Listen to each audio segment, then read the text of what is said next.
পৰৱৰ্তী গুপ্ত যুগৰ পাঠটোৰ ইতিমধ্যে বৰ্ধন বংশ আৰু পল্লৱসকলৰ শাসনৰ বিষয়ে আলোচনা কৰা হ'ল আৰু সেইখিনি সময়ত ভাৰতত উল্লেখযোগ্য প্ৰভাৱ আগবঢ়াবলৈ সক্ষম হোৱা অন্য এটা শক্তি আছিল ৰাষ্ট্ৰকূটসকল।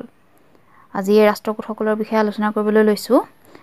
এই ৰাষ্ট্ৰকূটসকলে আমাৰ বৰ্তমানৰ কৰ্ণাটক, তামিলনাডু, অন্ধ্ৰপ্ৰদেশ, মহাৰাষ্ট্ৰ আৰু গুজৰাটৰ কিছু অংশ সামৰি শাসন প্ৰতিষ্ঠা কৰিছিল আৰু তোমালোকে মেপত দেখুওৱা ঠাইখিনিলৈ লক্ষ্য কৰিলেই গম পাবা সেইখিনি আছিল ৰাষ্ট্ৰকূটসকলৰ সাম্ৰাজ্য।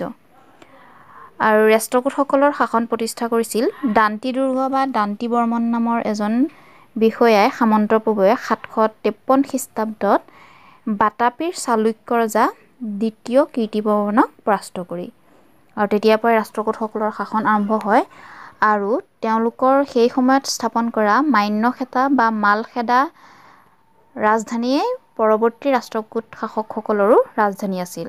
অৰ্থাৎ তেওঁলোকৰ ৰাজধানী আছিল মান্যখেদা বা মালখেদ। ৰাষ্ট্ৰকূট শাসকসকলৰ বিষয়ে ক'বলৈ যাওঁতে কেইজনমান শাসকৰ নাম উল্লেখ কৰিব লাগিব। তাৰ ভিতৰত দান্তিদুৰ্গৰ পাছত শাসন কৰা প্ৰথম কৃষ্ণ, ধ্ৰুৱ, গোবিন্দ, দ্বিতীয় কৃষ্ণ, তৃতীয় কৃষ্ণ, তৃতীয় গোবিন্দ, প্ৰথম অমুক বৰ্ষ ইত্যাদি। এইসকল ৰজাই ৰাষ্ট্ৰকূট বংশৰ শাসন আগুৱাই নিবলৈ সক্ষম হৈছিল।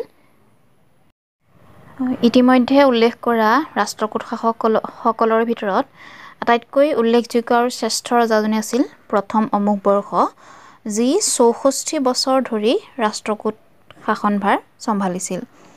আৰু তেওঁ এজন সুশাসক হোৱাৰ উপৰিও এগৰাকী কবি আৰু পণ্ডিতো আছিল আৰু কবিৰাজ মাৰ্গ নামৰ এখন গ্ৰন্থ তেওঁ ৰচনা কৰিছিল। আৰু শ্ৰেষ্ঠ আসন বা শ্ৰেষ্ঠ ৰজা হিচাপে আখ্যা পোৱা এই অমুক বৰ্ষক আৰব পৰিব্ৰাজক চুলেইমানৰ মতে তেওঁ বিশ্বৰ 4জন শ্ৰেষ্ঠ সম্ৰাটৰ ভিতৰত এজন আছিল আৰু তেওঁক অশোকা অৱ দ্য চাউথ বুলিও জনা হৈছিল তেওঁৰ সহনশীল আৰু উদাৰনৈতিক নীতিৰ বাবে। প্ৰথম অমুক বৰ্ষৰ পাছত উল্লেখযোগ্য অৱদান আগবঢ়োৱা অন্য এজন ৰাষ্ট্ৰকূট শাসক আছিল প্ৰথম কৃষ্ণ।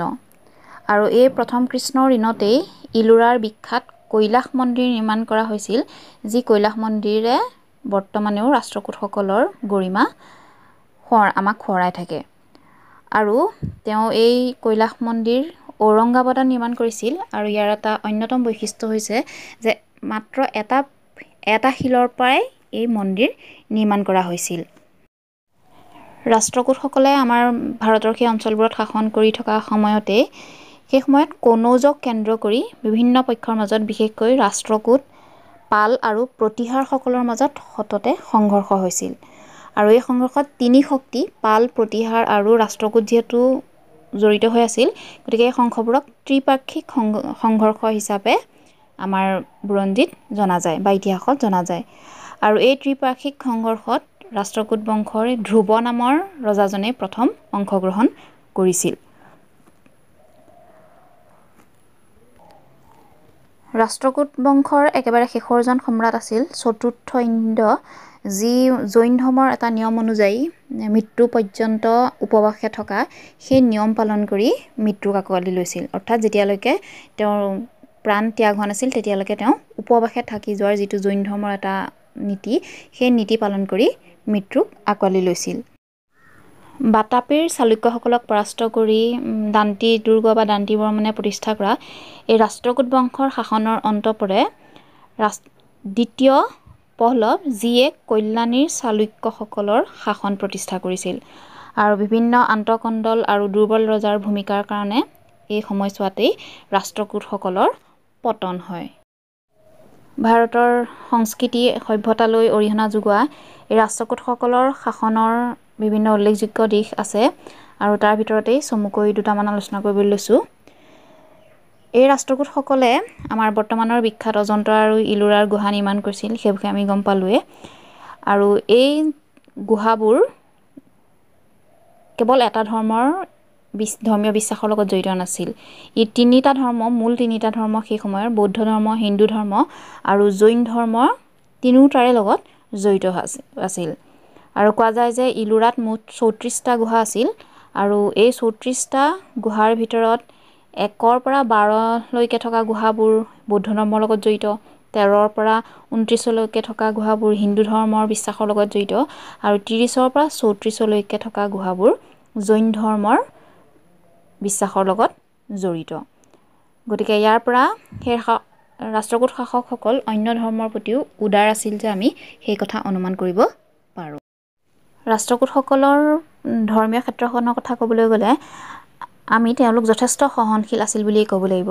ইতিমধ্যে অজন্তা ইলোৰাৰ গুহাৰ কথা যিহেতু কোৱা হ'ল, তাত তিনিও ধৰ্মৰ প্ৰভাৱ আমি স্পষ্টকৈ দেখিবলৈ পাওঁ। তদুপৰি আৰৱ পৰিব্ৰাজক চুলেইমানৰ মতে তেওঁ যিহেতু বিশ্বৰ এজন শ্ৰেষ্ঠ ৰজা আছিল, তাৰ অন্যতম এটা কাৰণ হ'ল শ্ৰেষ্ঠ ৰজা বুলি কোৱাৰ যে সেই সময়ত ইছলাম ধৰ্মাৱলম্বী লোকে ৰাষ্ট্ৰকূটসকলে শাসন কৰা বিভিন্ন অঞ্চলত মছজিদ নিৰ্মাণ কৰিছিল আৰু তেওঁলোক যদিও ইছলাম ধৰ্মাৱলম্বী নাছিল, সেই মছজিদ নিৰ্মাণ কৰা কাৰ্যত কোনো ৰাষ্ট্ৰকূট শাসকে বিশেষকৈ সেই সময়ত প্ৰথম অমুক বৰ্ষই ইছলাম ধৰ্মাৱলম্বী লোকক বাধা প্ৰদান কৰা নাছিল আৰু ইয়াৰ পৰাই তেওঁলোকৰ ধৰ্মীয় উদাৰতাৰ বিষয়ে আমি গম পাব পাৰোঁ। আৰু এনেধৰণে ৰাষ্ট্ৰকূটসকলে আমাৰ ভাৰতত সাম্ৰাজ্য স্থাপন কৰি ভাৰতৰ ইতিহাসলৈ যথেষ্ট অৱদান আগবঢ়ালে। আৰু ইয়াৰ পৰৱৰ্তী ভিডিঅ'ত চোলসকলে কেনেধৰণে আমাৰ ভাৰতবৰ্ষলৈ অৱদান আগবঢ়ালে সেই বিষয়ে আলোচনা কৰিম।